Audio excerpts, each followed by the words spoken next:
Arrancamos con un viaje directo a octubre de 1972 en Argentina.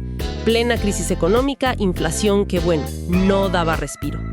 La lupa la ponemos sobre un material bien de época, el suplemento País País de la revista Extra, que dirigía en ese momento Bernardo Neustadt. Así es, un momento donde la economía crujía fuerte y desde distintos sectores llovían propuestas para tratar de encontrar una salida, digamos. Vamos a meternos en lo que decían los economistas del momento sobre el panorama y sobre todo qué opinaban de ese famoso plan conjunto que habían presentado la CGT, la Central Obrera, y la CGE, la Confederación de Empresarios Nacionales. Una dupla que para la época daba que hablar, ¿eh? Bueno, vamos a desarmar esto. La idea es entender qué se cocinaba en las cabezas que pensaban la economía argentina en ese quilombo, viendo los diagnósticos y las recetas que ofrecía este suplemento de Extra. Pongamos un poco de contexto. El gobierno de la NUCE estaba en el medio de todo esto, tomando medidas después de recibir ese plan CGT-CGE. Pero ojo, que no eran los únicos. La Unión Industrial Argentina, la UIA, y la sociedad rural también tenían sus propuestas. Un debate caliente. Sí, flor de debate. La gente, mientras, ya estaba podrida de la situación económica, el dólar subiendo, lo que la revista llama un cansancio económico. Ese cansancio se sentía en la calle, totalmente. La inflación estaba desbocada. Este suplemento de Neustadt intenta justamente ordenar un poco el caos, trayendo distintas voces, economistas, exministros, de todo un poco. Un concepto clave que aparece fuerte, por ejemplo, en el análisis de Marcelo Diamant, es el famoso cuello de botella de los dólares. El gran karma argentino. Es como querer regar un jardín con un gotero, ¿no? Diamant lo explicaba clarito. La industria necesitaba importar insumos, o sea, necesitaba dólares, pero no los generaba porque sus precios no eran competitivos para exportar. Exacto. El campo generaba divisas, pero no alcanzaban para todos. Resultado, faltaban dólares, había que devaluar. Claro, y esa devaluación generaba más inflación y frenaba la economía. Una calecita infernal.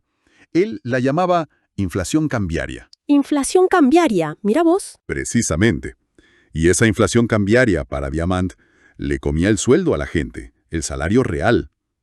Ahí se conecta con otro análisis interesante del suplemento, el de Raúl Peyceré, que había sido ministro de Industria con Onganía. Él miraba la torta, la distribución del ingreso, y decía, la parte que se llevan los laburantes es bajísima. Ajá. De las más bajas en 20 años comparada con otros países, y pedía aumentarla fuerte. Casi que veía la inflación como una pelea de fondo, una forma medio encubierta de sacarle guita a un sector para dársela a otro, sin que nadie se hiciera mucho cargo. Qué fuerte eso. Durísimo. Entonces tenías miradas que iban a los fierros de la economía, a lo estructural, como Diamant, o como Aldo Ferrer, otro exministro de Levingston en este caso. Ferrer decía que el país generaba un ahorro enorme, 5.000 millones de dólares al año. Una cosa así decía. Una cifra impresionante para la época. Pero no había cómo canalizar esa guita hacia la inversión productiva. Y apuntaba al Estado. Decía que había que nacionalizarlo, hacerlo laburar para el desarrollo del país, dejar de pensar solo en importar. Pará, Ferrer quería nacionalizar el Estado para que funcionara mejor para el país. ¿Qué lo parió? Algo así. Buscaba un Estado que empujara a la industria nacional, que cortara un poco con la dependencia de afuera, digamos. Pero guarda, no todos compraban estas ideas, ni siquiera el plan CGT-CGE.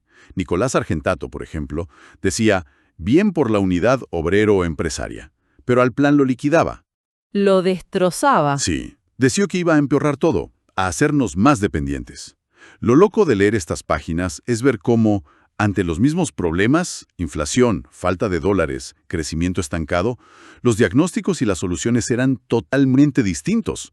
Cada uno veía otra película. Y sumando otra campana, Juan Carlos de Pablo, desde la Fundación Fiel, decía que el plan CGT-CGE era más de lo mismo, pan para hoy y hambre para mañana, básicamente. Criticaba que proponer subir sueldos compensando con menos impuestos y crédito fácil significaba que al final la cuenta la pagaban el Estado, o sea, todos nosotros, y los que ahorraban. Claro, la pregunta del millón. ¿Quién paga los platos rotos? Exacto. Y tampoco le cerraba llamar a paritarias en ese incendio. Decía que los sindicatos y empresarios no manejaban las variables clave de la economía como para ponerse de acuerdo en algo sostenible. Tal cual. Un escenario súper complejo. Inflación mezclada con recesión, la soga al cuello por los dólares, discusiones sobre cuánto Estado sí o no, qué hacer con la inversión extranjera, cómo repartir la guita. El suplemento es una foto de esa guerra de planes. Y la sensación de estar medio perdidos, ¿viste? Aunque Diamant, a pesar de criticar los planes, veía una luz de esperanza en que la UIA empezaba a coincidir en algunos puntos con la CGT-CGE. Quizá, decía él, era el inicio de una nueva alianza que rompiera viejas peleas. Una ventanita. Y bueno, ¿qué nos deja todo esto? Claramente, octubre del 72 era un hervidero de ideas. Propuestas, palos, visiones totalmente enfrentadas sobre cómo salir del pozo económico. Un debate que, si te pones a escuchar bien, tiene ecos que todavía resuenan fuerte hoy, ¿no? Totalmente. El nudo central que queda flotando es esa tensión permanente. ¿Atacamos los problemas de raíz, los estructurales como la dependencia o la matriz productiva, o nos quedamos con parches de corto plazo? Y la dificultad tremenda para armar un acuerdo más o menos sólido cuando los intereses y las ideologías tiran para lados tan distintos. El propio suplemento lo muestra al poner todas esas voces tan diferentes juntas. Es muy gráfico. Te deja pensando, ¿no? ¿Cuánto de ese laberinto económico del 72, con la inflación, los dólares y la distribución como protagonistas centrales, se parece a los desafíos que tenemos hoy sobre la mesa? Una pregunta que da para seguirla. Esta exploración fue una presentación basada en material del sitio web Mágicas Ruinas, un sitio evocativo dedicado a relevar crónicas del siglo pasado, online desde 2003.